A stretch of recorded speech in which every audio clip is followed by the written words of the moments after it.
American my characteristic on Thursday.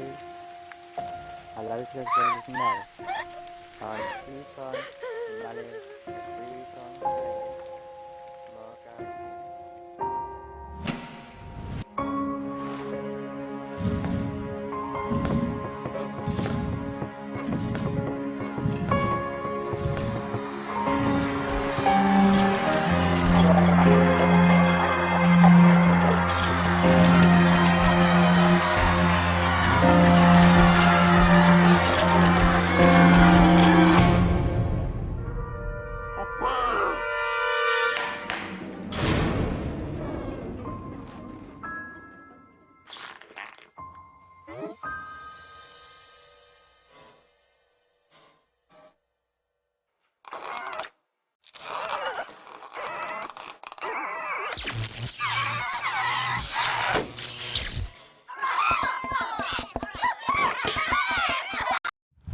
It's not about ideas. It's about making ideas happen. Ano nga ba ang kahulugan ng tinatawag nating sistema? Ang sistema ay naglalarawan ng ugnayan at samahan ng mga individual. Ang tawag naman sa mga individual o sa kanilang samahan ay mga aktor sa sistema. Simulan natin ang talakayan sa konsepto ng pamilihan. Ang pamilihan ay isang mekanismo kung saan ang mamimili at nagbebenta ay nagkakaroon ng transaksyon. Ito din ang nagsasaayos ng nagtutunggali ang interes ng mamimili at bahay kalakal. Ang bahay kalakal at mamimili ay kinikilala bilang mga pangunahing aktor na nag-uugnayan sa pamilihan. Ang mamimili ay ang bumibili ng mga produkto ng bahay kalakal. Ang bahay kalakal naman ay nagtutungo sa sambahayan para bumili ng mga salik ng produksyon. Ang mamimili ay bumibili ng maraming produkto sa mas mababang presyo at bumibili naman sila ng kaunting produkto sa mas mataas na presyo. Ang bahay kalakal naman ay marami ang ipinagbibili na produkto sa mas mataas na presyo at kaunti ang ipinagbibili na produkto sa mas mababang presyo. Makikita natin sa figura 13.1 na pinagsama ang kurba ng demand at kurba ng supply. Makikita natin sa figura 13.1 sa punto E nagkasalubong ang kurba ng demand at kurba ng supply at ang punto E ay tinatawag na equilibrio. Sa Latin, ang equilibrio ay isang kalagayan na balanse, maayos, matatag o hindi nagbabago. Ang 15 pesos ay ang napagkasunduan na presyo ng tinapay o tinatawag ding itong equilibrium presyo. Ang 9 piraso na tinapay ay tinatawag na equilibrium dummy. Itinatakda ng equilibrium presyo ang equilibrium dummy ng produkto sa pamilihan. Ayon sa batas ng supply at demand, ang ceteris paribus, ang puwersa ng demand at supply ay magtatakda ng equilibrium presyo ng produkto. Ang equilibrium presyo ang makapagpapantay ng dami ng produkto na mabibili at maipagbibili. Ngayon ay tumungo tayo sa mga suliranin sa pamilihan at kalutasan dito. Kapag hindi narating ang kalagayang ekilibryo, nakakaranas ng suliranin sa pamilihan. Dalawa ang pangunahing suliranin sa pamilihan. Ito ang kakulangan o shortage, kalabisan o surplus. Una ay ang kakulangan. Tingnan sa figura ang punto E. Ang punto E ay equilibrio sa presyo na 15 at dami na 9 na piraso. Kung gawin ng pamahalaan na 10 piso para maabot ng mamamayan presyo ng tinapay, dahil sa 15 pesos sa bawat isang tinapay ay lubhang mataas. Sa presyong 10 piso ay may 15 piraso ka na. Tingnan ang punto B. Para naman sa bahay kalakal, ang presyong 10 ay mababa, kaya ang supply nila ay 5 piraso lamang. Tingnan naman ang punto A. Ngunit para sa taga-benta, mula sa siyam ay naging 5 na lamang ang supply ng bahay kalakal dahil sa pagbaba ng presyo. Para naman sa mamimili, ang nagpataas sa kanilang kagustuhan ang 10 piso dahil sa 10 piso ay may 15 piraso ka na ng tinapay. Kaya 15 minus 5 is equals to 10. 10 piraso ng tinapay ang kulang. Upang ito'y malutasan, ang mataas na demand ay magtutulak pataas sa presyo hanggang sa ito'y umabot sa equilibrium presyo. Ang susunod na suliranin ay ang kalabisan. Ngayon, ang pamahalaan ay ginawang 20 pesos ang bawat piraso ng tinapay. Ngunit, titingnan sa figura ang punto I ang equilibrio sa presyo na 15 at dami na 9 na piraso. Sa pag ito ay may balik sa bahay kalakal at sa tubo nito. Ngayon, ang bahay kalakal ay gagawa ng 16 na tinapay dahil sa presyong 20. Tingnan ang punto B. Sa mamimili ay lubhang mahal ito. Ang kanilang demand lamang dito ay 5 piraso. Kaya 16 minus 5 is equal to 11. 11 na piraso ang sobra sa bawat supply ng tinapay ng bahay kalakal para dito. Ang labis na supply ang mag-uudyok sa bahay kalakal na babaan ang kanilang presyo upang maengganyo ang mamimili na bumili ng kanilang produkto. Mga kaganapan at pagbabago sa pamilihan. Tunghayan naman natin ang figura 13.4 kung saan matutunghayan natin ang pagtaas ng demand at pagbabago sa pamilihan. Ipagpalagay natin na sa punto I sa buwan ang orihinal na kalagayan ng ating pamilihan. Maaaring tumaas ang demand nang hindi nagbabago ang supply ng isang produkto. Isang halimbawa nito ay kapag tumaas ang kita ng isang mamimili.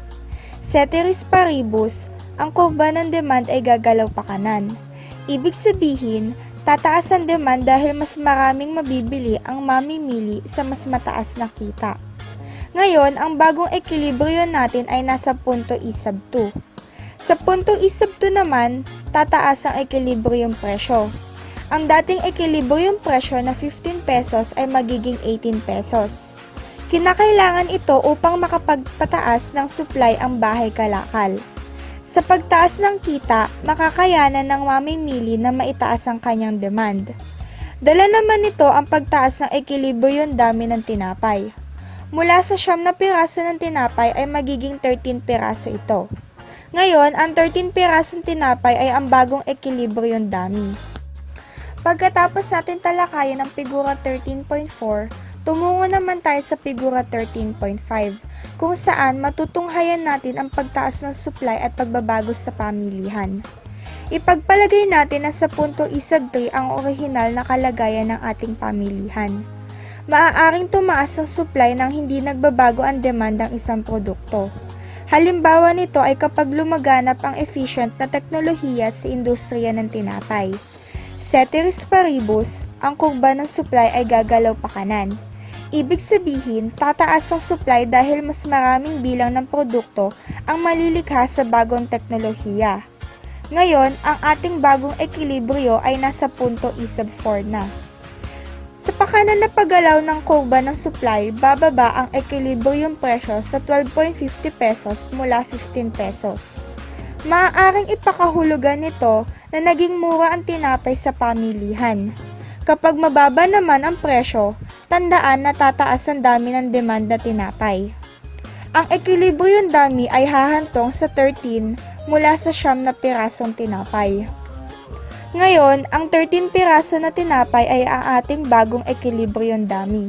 Pagkatapos talakayin ng figura 13.5, tumungo naman tayo sa figura 13.6, kung saan matutunghayan natin ang pagbaba ng demand at pagbabago sa pamilihan.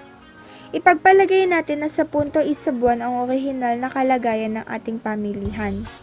Ipagpalagay rin natin na bababa ang demand nang hindi nagbabago ang supply ng isang produkto. Ang isang halimbawa nito ay kapag bumaba ang kita ng isang mamimili. Ceteris paribus, ang kurba ng demand ay gagalaw pakaliwa. Ibig sabihin, bababa ang demand dahil mas kakaunti ang mabibili ng mamimili sa mababang kita. Sa pakiwari ng mamimili, lumiit ang kanyang kakayahan na bumili o ang kanyang purchasing power. Ang bagong ekilibryo ay nasa punto isabto na. Sa punto isabto naman, bababa ang ekilibriyong presyo na mula 18 pesos ay magiging 15 pesos. Sa pagbaba ng ekilibriyong presyo, kinakailangan magbaba rin ng supply ang bahay kalakal. Bunsod ng pagbaba ng ekilibriyong presyo ay ang pagbaba ng ekilibriyong dami ng tinapay. Bababa ang ekilibriyong dami sa siyam mula sa 13 piraso na tinapay. Ang siyam na pirasong tinapay ang bagong ekilibryong dami. Pagkatapos talakayin ng figura 13.6, tumungo naman tayo sa figura 13.7 kung saan matutunghayan natin ang pagbaba ng supply at pagbabago sa pamilihan. Ipagpalagay natin na sa punto E3 ang orihinal na kalagayan ng ating pamilihan. Bumababa ang supply nang hindi nagbabago ang demand ng isang produkto. Ang isang halimbawa nito ay kapag tumaas ang halaga ng mga kagamitan at makinarya sa industriya ng ating tinapay. Ceteris paribus, ang kurba ng supply ay gagalaw pakaliwa. Ibig sabihin, bababa ang supply dahil tumaas ang gastusin ng kumpanya, bunga ng pagtaas ng kagamitan at makinarya. Ngayon, ang bagong ekilibryo ay nasa punto E4 na. Sa pakaliwa na paggalaw ng kurba ng supply, tataas ang ekilibryong presyo sa 15 pesos mula 12.50 pesos. Maaaring ipakahulugan ito na nagmahal ang paglikha sa tinapay. Ito ay dala ng inefficiency ng teknolohiya na ginagamit sa industriya. Kapag mataas ang presyo, bababa naman ang dami ng demand sa tinapay. Ang ekilibryong dami ay hahantong sa siyam mula sa 13 piraso na tinapay. Ngayon, ang siyam na pirasong tinapay ang bagong ekilibryong dami. Pagkatapos talakayin ng apat na graph, meron tayong apat na kaso ng pagbabago sa pamilihan na nasuri. Kung susumahin, 4 na punto ang naitakda sa naisagawang pagsusuri. Ang una ay, ceteris paribus, kapag tumaas ang demand at hindi nagbago ang supply, tataas ang ekilibryong presyo. Tataas din ang ekilibryong dami ng bilihin.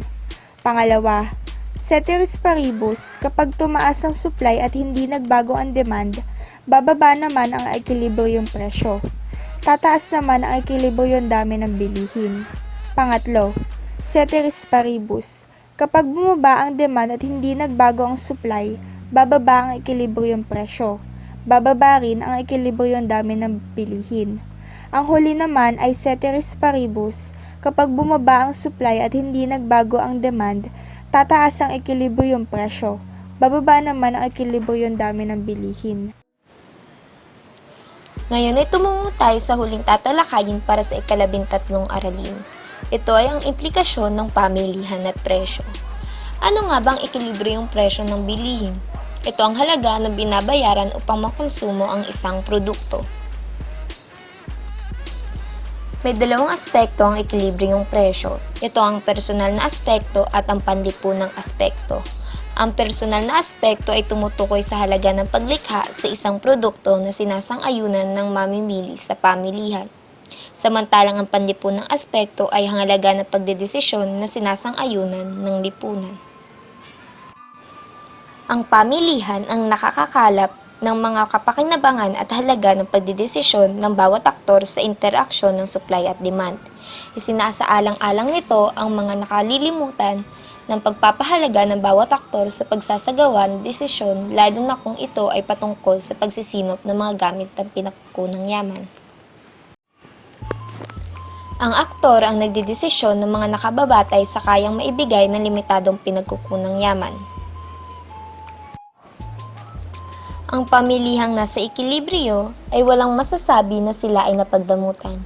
Walang magtatangkang umalis sa nasabing ekilibryo. Magbabawas o magdaragdag ang mga aktor ng demand o supply bilang katugunan sa kanilang pangangailangan at kagustuhan.